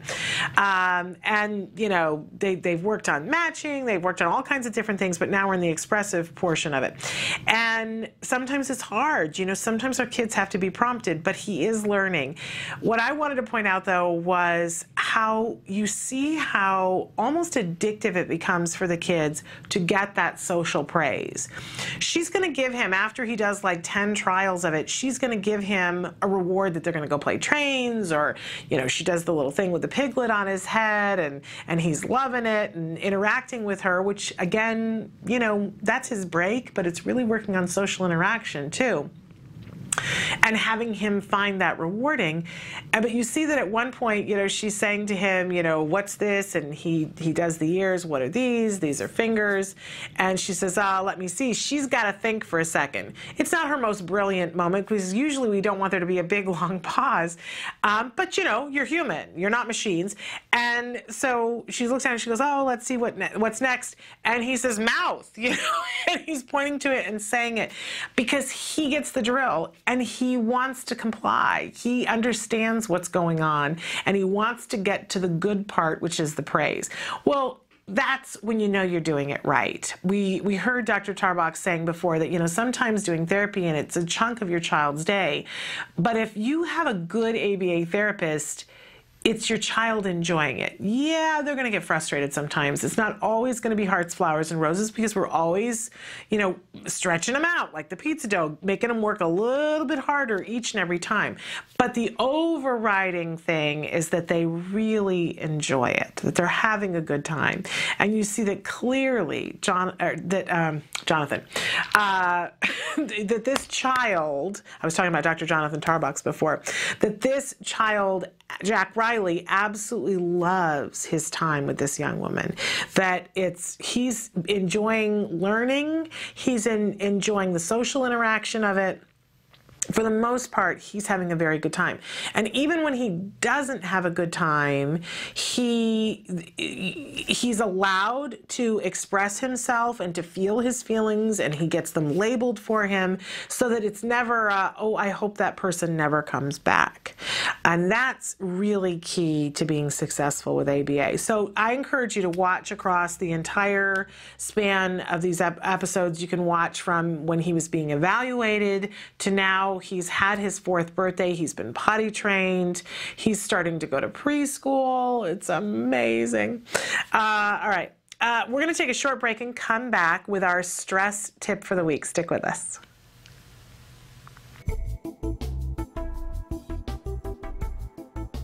Skills is an online program that provides assessment, curriculum, positive behavior support planning for challenging behavior, and progress tracking, and it does this all in one place. The Skills Assessment and Curriculum addresses 8 areas of development, which even includes advanced higher level areas such as executive functions and cognition, which pretty much makes Skills the only ABA-based set of curricula for teaching more complex skills, things like problem solving, planning, self-management, perspective taking, and even inferring and predicting others' private events. Skills is a 4-step system. Step 1 is to add the child to your account. Step 2 is to start assessment. The Skills Assessment is the only ABA-based assessment with psychometric research demonstrating the language subscale to have excellent reliability. Every area of human functioning and typical child development from infancy to adolescence was researched, making the Skills Assessment the most comprehensive of its kind in the world, and we're quite proud of that.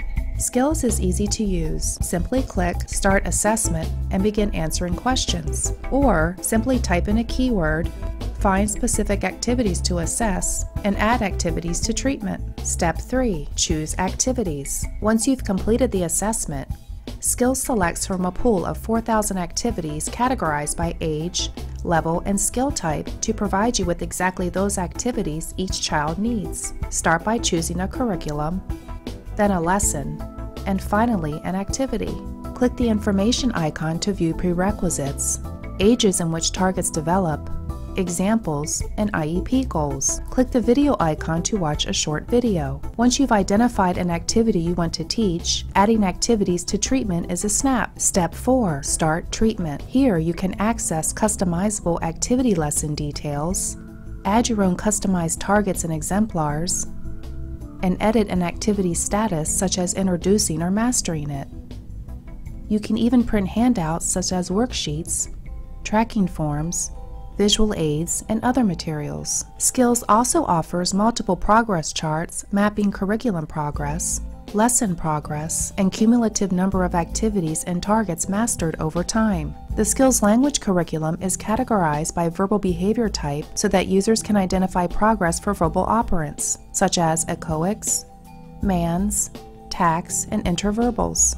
Skills is one of the only programs that provides the ability to write behavior intervention plans, or BIPs, for challenging behavior. With just a few clicks, the outline of the behavior intervention plan is written for you and ready to be printed and implemented. You can learn more about Skills today and get started by visiting us at www.skillsforautism.com, or you can call us at 877-975-4559. Skills.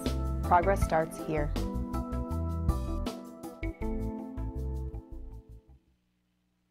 Welcome back to Autism Live, and right now it's time for our stress tip of the week.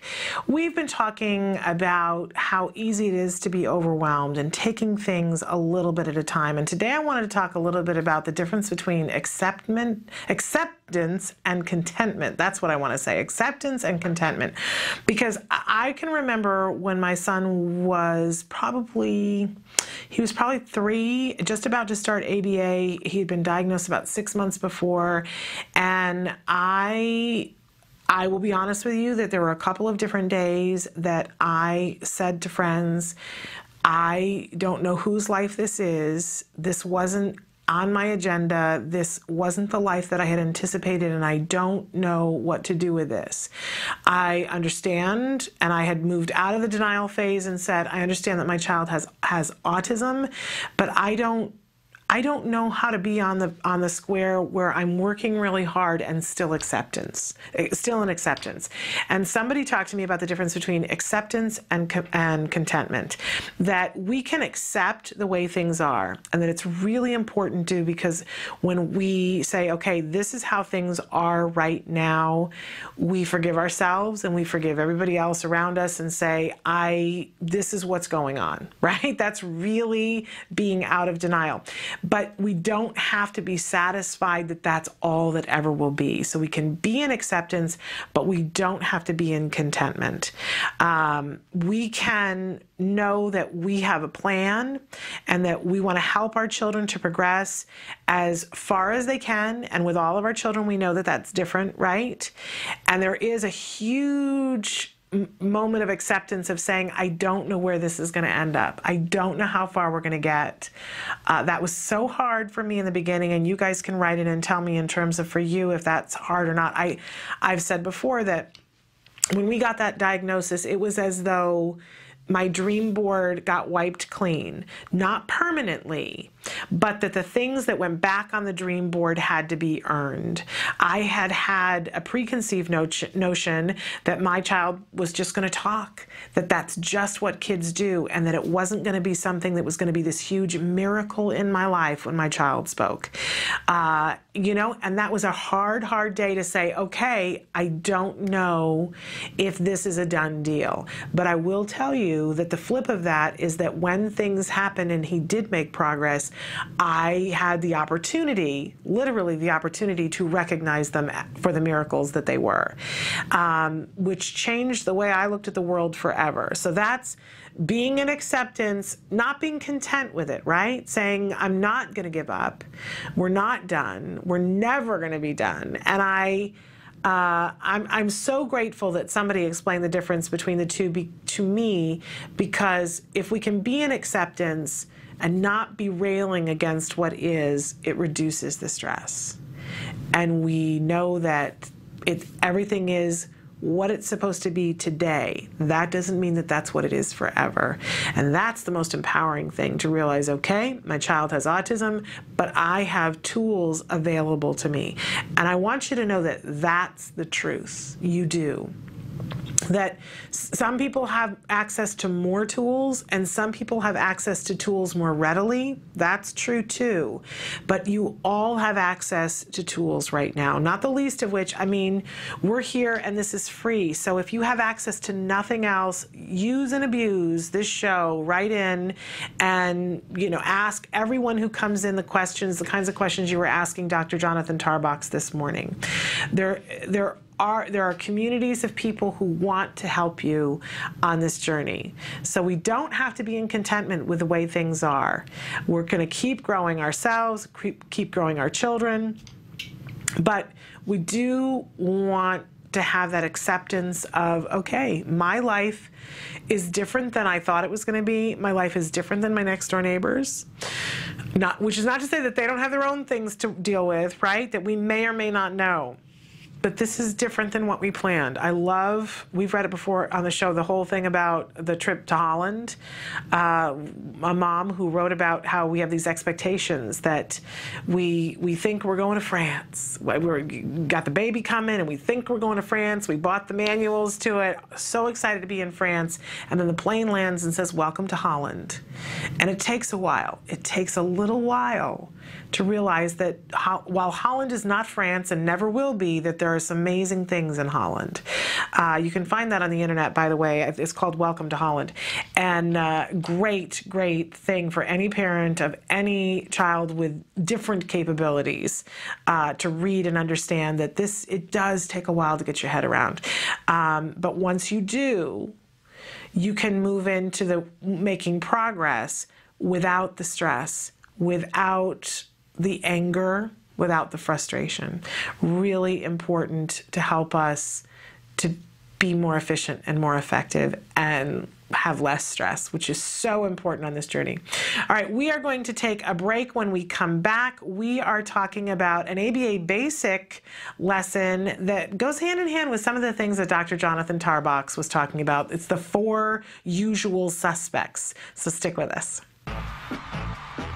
You say howdy, we say hi. Let's get rowdy, let's get wild. Let's get wild. Let's get wild. Let's get wild. Let's get wild. Welcome back. You're live on Autism Live, and I've got my friend Jennifer here. I'm so excited she's here to help me. She's got a son named Dylan. I got a son named Jeff. We got all sorts of allergy issues. And a lot of you say, what the heck can we do to eat breakfast that's not full of carbs? And getting my son to eat vegetables. Oh, Yeah. This is a vegetable. So we're going to eat vegetables today. And so what we're making is a zucchini muffin. So let's go ahead and get started. So we just dumped in our zucchinis. You can start with less if you want to graduate your kid to actually eating healthy. We're going to do some eggs. And again, I use the organic cage-free eggs. So there's our eggs. I'm going to add in our oil. Again, I use a high heat oil, and the reason why I use a high heat oil, because when you bake, you want to make sure you're using an oil that doesn't disintegrate, because when oil gets too hot and it's not meant to get hot, it becomes toxic. So you got to be careful with your oils. So there goes our maple syrup, and again, organic maple syrup. What we're going to add next is cinnamon and our baking soda, baking powder to our mix. There's a lot of variations on flours. A lot of our kids are allergic to wheat, so there's a lot of things we can do to make this SCD, specific carbohydrate compliant, or just gluten-free, casein-free, soy-free. And flaxseed meal. Flaxseed meal is a great resource for extra fiber within the kids' diets. We're just going to turn on this fabulous, wonderful KitchenAid, and we're good. It's a great looking batter. And what we're going to do is talk a little bit about baking, where almost everything is aluminum, and aluminum can be a problem for some kids, especially kids that can't methylate and take the toxins out with their body. But if you've got, like me, I've got muffin tins, so I have the ability to just simply put in some cupcake holders, and that actually holds that together if I want to freeze it. Hey, nice work.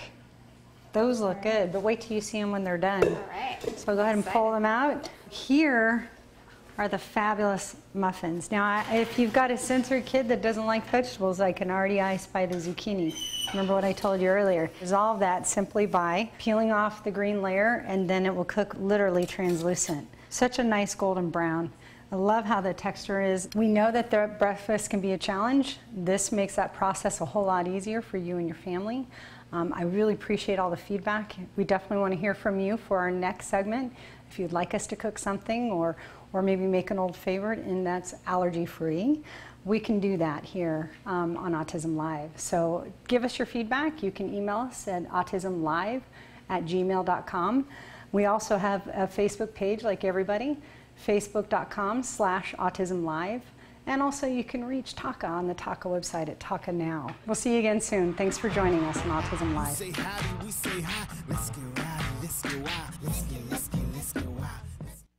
Welcome back to Autism Live, and that was What's Left, this wonderful cooking segment. And we're so thrilled to have Lisa Ackerman, who is an amazing mom, and she's the founder of Taka. We were talking about Taka a little bit earlier, and so awesome. We had her in here for an interview, and she saw one of the cooking segments we were doing, and she said, I've got these great recipes, and we just love that she's doing this now for us. I can't wait to try this at home. I'm very excited to try this because the macaroni, the mac and no cheese that she did, woo, was fabulous. Really, really fabulous, and is now a staple in our home. So check out Taka, though, because what a wonderful, wonderful resource. You can go to www.tacanow.org. A little earlier when we had Dr. Jonathan Tarbox in, and we were talking about different resources, and somebody had asked if we would put them up on our Facebook, and we will. It'll probably be right after the show that we'll make sure that we get all those resources for you on the Facebook page. Also want to encourage everybody who is listening to like our Facebook page, because we're going to be putting a lot of great things on the Facebook page, and to sign up for our free newsletter. Emily's been working on that, and it's pretty fabulous, and we're going to be doing a lot of giveaways through the newsletter. So you'll want to sign up for that. It's free. So don't you love free? I happen to be a big fan of free. But I promised you that we were going to do a little ABA basics. We usually do that on Monday, and I wanted to talk today about the 4 usual suspects. You know, when Dr. Tarbox was with us earlier, and he was talking about the importance of getting expert help, and that it's okay to ask for and to need expert help. We all do at some point with all kinds of different things. And I don't know why we tend to, maybe you don't, but I certainly did in the beginning, attach this stigma to, well, if I need help parenting, then apparently I blew it, right? Except that really, you know, we all joke about, well, my kid didn't come with a manual, so we shouldn't feel funny about asking for help and support, especially when our children have extra needs, you know? And he was making the point that we when something goes wrong on our car, we don't spend 100 hours researching exactly how to do it. We can't wait that long, even though we're capable of doing that. We have other things to do, and we need to get more things done than just fixing our car. Well, there really is a similarity with our kids too, that if we could have somebody there to help us to get through some of the challenging behavior, then we could focus our parenting energy on a whole lot of other things. And that we shouldn't assume that we should be able to do all of it. We really have to let go of that expectation. And he was mentioning something called an FBA, a functional behavior assessment. So when somebody's engaging in challenging behavior, and boy, fill in the blank, it could be absolutely anything from hitting, spitting, kicking, throwing up, refusing to take a bath, refusing to go to bed, you know, smearing poop on the walls. I mean, what's the gamut, right? We've heard it all. You couldn't surprise me. You could definitely make me feel for you, but you couldn't surprise me. We have behavior that is impeding the child's progress, impeding the family from doing something else. We want it to change. That's my definition of challenging behavior. Behavior that we'd like to see a change. We need to know what the function of the behavior is. We talk all the time on the show about the fact that behavior is communication. It's all communication.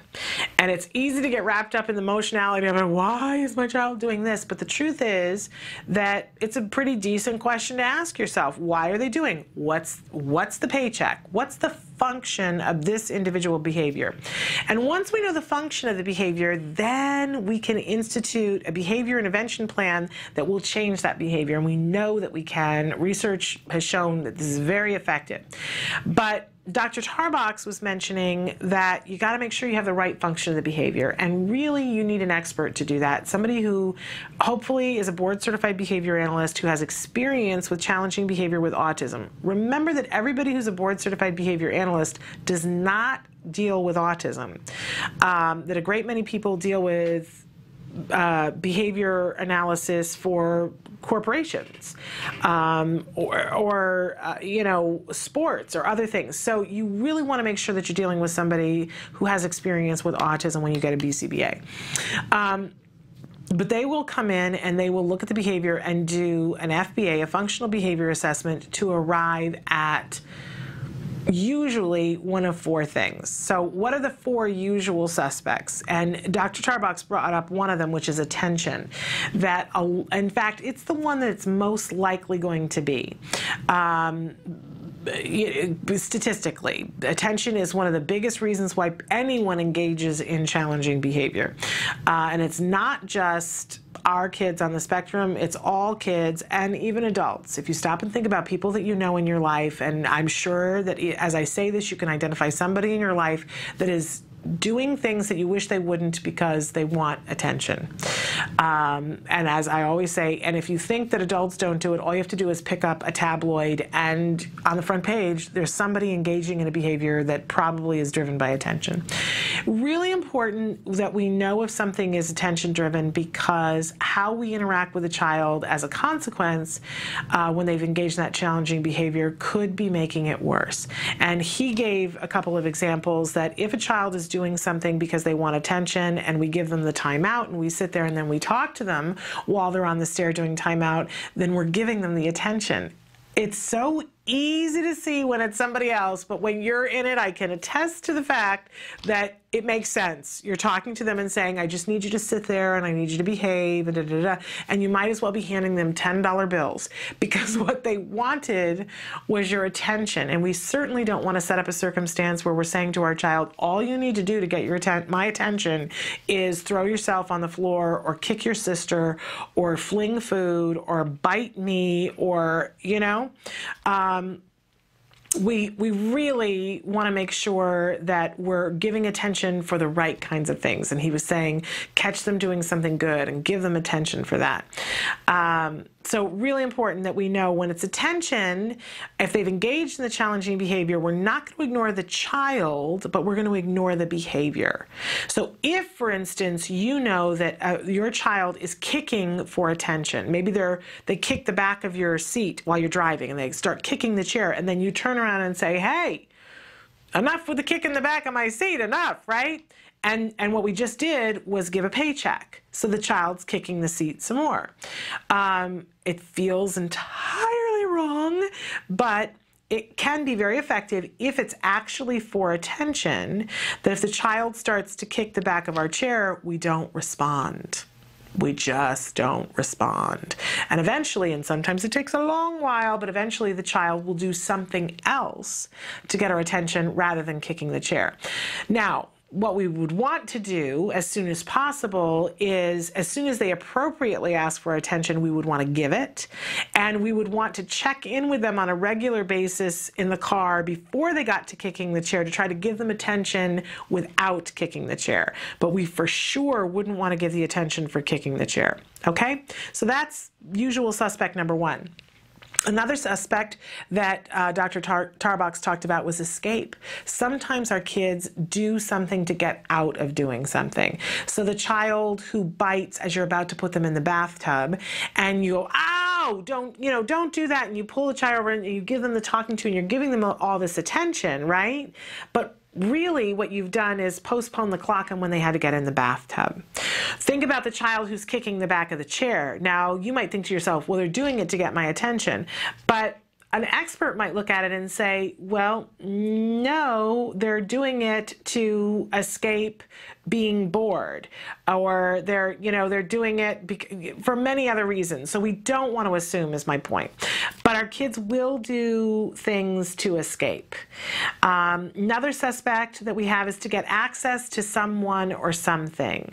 So the child that misbehaves at school, so that the school calls and says, Mom, you have to come and pick him up. Paycheck. I got access to the thing I wanted. The child who tantrums in the aisle as you're going through the checkout in the grocery store, and then they get a lollipop to keep them quiet. Paycheck, right?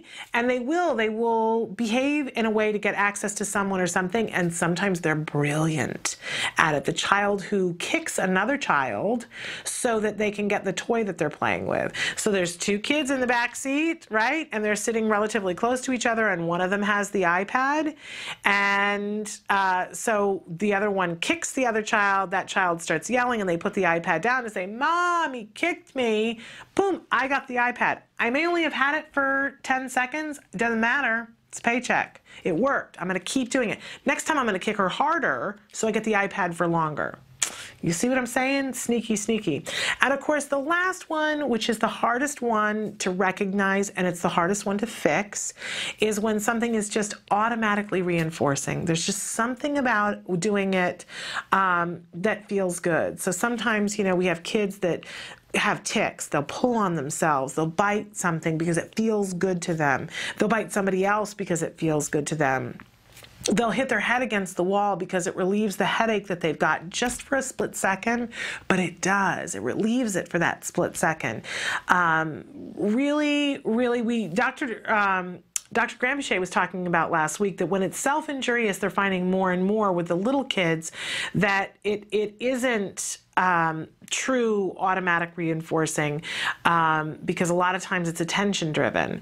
And the true test is, well, do they do it when they're in a room by themselves, when you have a monitor set up? But sometimes, though, we do see behaviors like the stuff that we refer to as stimming, the hand flapping and the rocking and the humming, those kinds of things, that there's something about it that feels good to them or relieves some sort of pressure. So those are our usual four suspects, but guess what? So you think, oh, well, then I don't need an expert to come in. I'll just rifle through those. But if we do, we run the risk of making it infinitely worse before we get an expert in. If something is attention-driven and we treat it with behavior modification that goes with escape, we will make that behavior infinitely worse, and we put our child at risk and put the people around our child at risk. So it's really not something to mess around with. I would really encourage you to get that help and support. And as I mentioned, we'll put those resources that we listed earlier on the Facebook page a little bit later. We're going to take a quick break. When we come back, we have somebody who's written in about a book that I want to talk about. So stick with us. My name is Rocky. Autism used to affect 1 in every 10,000 children. Now it affects 1 in every 91 kids. TACA is one of 5 organizations helping families living with autism today. Our kids came back to life. There's a whole community out there, and now we're a part of it. Oh. TACA has a prize for me. To find TACA, go to www.tacanow.org. Please. Welcome back. We had a couple of more interesting comments. Somebody wrote in and said, "Hi, Shannon. I wonder if Ellen," and I'm going to say the name wrong, I'll bet you, Notbaum, author of 10 Things Every Child with Autism Wishes You Knew, could be a guest on your show. Her book is one of the first books I read once my son was diagnosed, and I think she would be an awesome guest for your show. Have you read her books? I have not. And you're like the second person in a week that has mentioned this particular book to me, so it must be something that needs to come into my consciousness. And I will put in a little bit of research and see if we can have her be on the show, and I really appreciate knowing about that. I don't know about you, but as a parent, somebody just last week was talking about what do I read, and I don't have as much time. I certainly have more time now than I did when my son was first diagnosed, but I have had so little time in the since I had my child, almost 10 years ago, to read, that I really depend on others to help me. You know, I love to go into a bookstore and shop, but it's a little overwhelming, especially when you don't have much time. I love when people talk about when they were single and they say, what did we used to do when we were single? And I've started saying, we read all the time. We read the paper. We read books. Remember that? The good old days. So I really do love it when people recommend something, give a personal recommendation. So I will definitely check this out, and I appreciate knowing about it. Somebody else said that, let me mark this one done. It's hard for me to use the iPad, but when I'm out with my family, children do come up to, okay, so it's because, thank you for responding. We were talking earlier about the question about what the pros and cons were between the iPad and a communication device. And so children do come up to see the communication device. I'm wondering, though, if you are a smart individual, and I am wondering if there isn't some modification that you could make to the apps that are available on an iPad, because the thing that's upsetting to me is that all these developers are coming up with all these ideas for the iPad technology, and maybe they haven't caught up to the communication device yet, but you know that they're going to catch up and they're going to surpass. And I'm wondering if you're having difficulty using the iPad, if you're not the only one, and if there, what would it take? What would you need to make that iPad function for you the way that the communication device does, so that you could have access to all those apps and have the possibility of all the fun that is coming down the road with the iPad? And you're a smart guy. I know this about you, so I'm wondering if you came up with something that helped you, maybe it's something that could help a whole lot of people. And I'd love to chat more with you about that. And I think it's interesting that kids will come up to you to look at the device and want to play with the device, but I'm wondering, amongst your teenage peers, do you see that they are interested in it, or do they feel like they have to be respectful of your space? Because I do think that one of the pluses of the iPad is that it is a social boon, that it's a magnet, that as soon as a kid pulls out the iPad, suddenly they have social opportunities. And I'm wondering if that's the same thing for you as a teenager with your communication device. But we should talk more about that. We're almost at the end of the show here. I'm going to put that up on the board there. And so I wanted to take a minute to talk about some of the things that are going to be going on this week and next week. I mentioned earlier that next Monday we are going to have Julie Matthews from Nourishing Hope, and I'm really excited to talk to her. She is an amazing mom and a speaker, and she does regular webinars that you can sign up to do, and I've done many of them, and she answers questions from parents about diet and how to feed our kids so that we set them up for success. All of our kids are different, and sometimes they require being fed, I always think it's like the care and feeding of children. The huge title in a card catalog somewhere that doesn't exist anymore, but it's a huge topic. And especially when our kids have autism, there's a special annotated version of that. So great resource, and we're looking forward to talking with her. That's next Monday.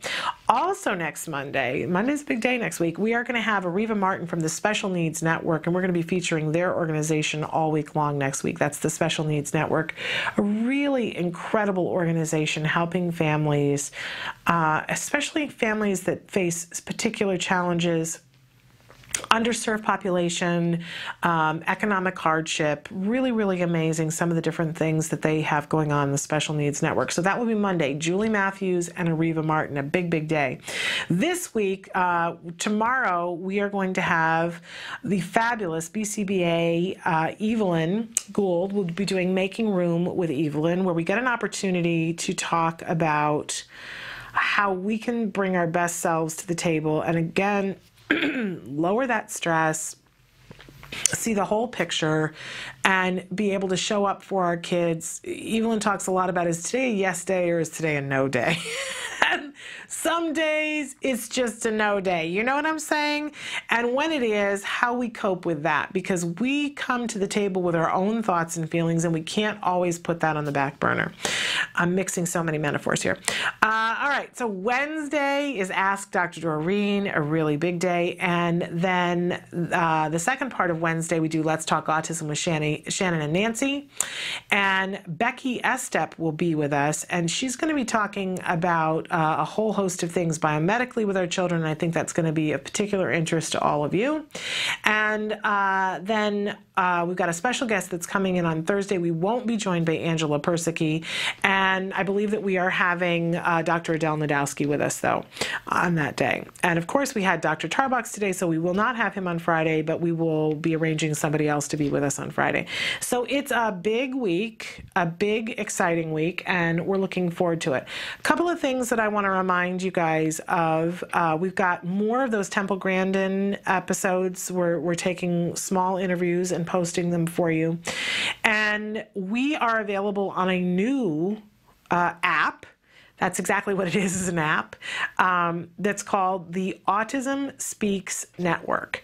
And you can find that on Android or Apple devices. It is a free download. So I encourage you to check that out. What it does when you go to the Autism Speaks Network, it gives you, it's sort of like a channel filled with different autism outlets that are doing video things.